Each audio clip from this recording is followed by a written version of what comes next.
Welcome to Laksha சமையல். Hi friends, நாம இன்னைக்கு சொரக்கா பொரியல் எப்படி பண்றதுன்னு பார்க்கலாம். அதுக்கு தான் இந்த சொரக்கா கிடைச்சது. இது நாட்டு சொரக்கா, அதனால வாங்கிட்டு வந்தேன். இப்போ நம்ம இதான் நல்லா தோல் சீவிட்டு பொடியா கட் பண்ணிடலாம். இப்போ நம்ம நல்லா தோல் சீவிட்டு ரெண்டா கட் பண்ணியாச்சு. இது உள்ள கொஞ்சம் இந்த ஸ்பாஞ்சு மாதிரி இருக்கும், அதை நம்ம எடுத்துடலாம். இப்போ அந்த உள்ள இருக்க சீடெல்லாம் எடுத்தாச்சு. ஏன்னா சீடு இருந்தா ஒரு மாதிரி இருக்கும், அதனால கொஞ்சம் பெரிய சீடா இருந்தது இல்ல, ரொம்ப பிஞ்சா இருந்ததுன்னா நீங்க அப்படியே விட்டுடலாம். இப்போ நம்ம இதை பொடியா கட் பண்ணிடலாம். இப்போ இது எல்லாத்தையும் நம்ம நல்லா பொடியா கட் பண்ணியாச்சு. இப்போ நம்ம தாளிச்சிடலாம். இப்போ நம்ம சொரக்காயை தாளிச்சிடலாம். நான் அதுக்கு கொஞ்சமா எண்ணெய் ஊற்றிருக்கேன். கொஞ்சமா எண்ணெய் ஊற்றினா போதும். நம்ம கடுகு போட்டுடலாம்.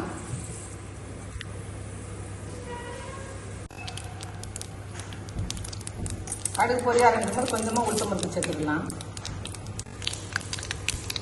ஒரே காஞ்ச மிளகா போட்டுக்கலாம். கொஞ்சமா போட்டுக்கலாம். நான் ஒரு 10 சாம்பார் வெங்காயம் பொடியா கட் பண்ணி வச்சிருக்கேன், அதை சேர்த்துக்கலாம்.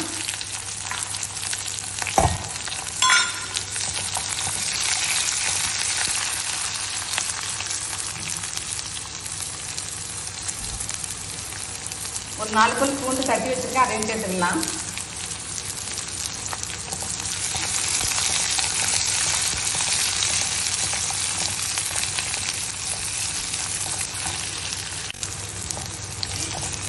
வெங்காயம் ரொம்ப வதங்க வேண்டாம், இந்த அளவுக்கு வதங்கினா போதும். இப்போ நம்ம கட் பண்ணி வச்சுட்டு சொரக்காயை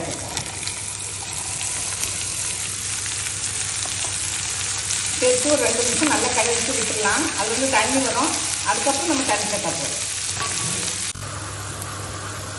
இப்போ 2 நிமிஷம் நல்லா வதக்கியாச்சு. கொஞ்சம் அப்படியே தண்ணி விட ஆரம்பிச்சுட்டு இப்போ நம்ம ஹை ஃப்ளேமில் வச்சு 2 நிமிஷம் வதக்கினா போதும். இப்போ கொஞ்சமா தண்ணி ஊற்றிக்கலாம்.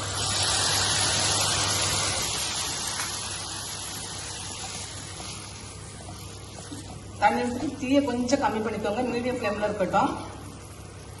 காய் நல்லா வேகும், அப்பப்போ கிளறி விட்டுக்கோங்க.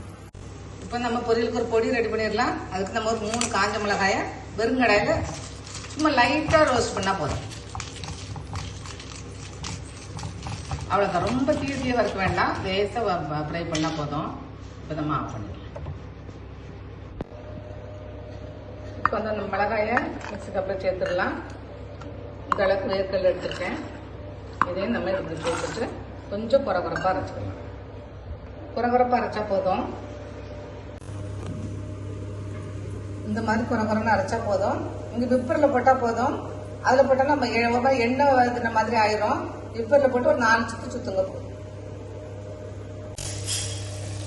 நம்ம காய் 3/4 பாகம் வந்துருச்சு. இந்த அளவுக்கு தான் தண்ணி இருக்கு. இந்த ஸ்டேஜ்ல நம்ம உப்பு சேர்த்துடலாம். நீங்க கடைசியில் உப்பு சேர்த்துக்கிட்டா நல்லா இருக்கும். சேர்த்துட்டு இன்னும் கொஞ்சம் நல்லா மூடி வச்சு அப்பப்போ கிளறி வேக வச்சு.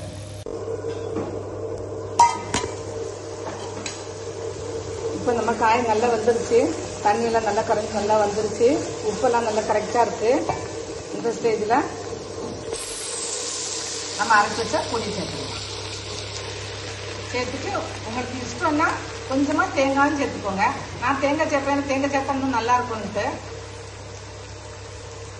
நான் ஒரு 2 டீஸ்பூன் 3 டீஸ்பூன் சேர்த்துருக்கேன். நீங்கள் உங்களுக்கு பிடிக்கணும் சேருங்க, இல்லை உங்களுக்கு இதுவே போதுன்னா நிறுத்திக்கோங்க.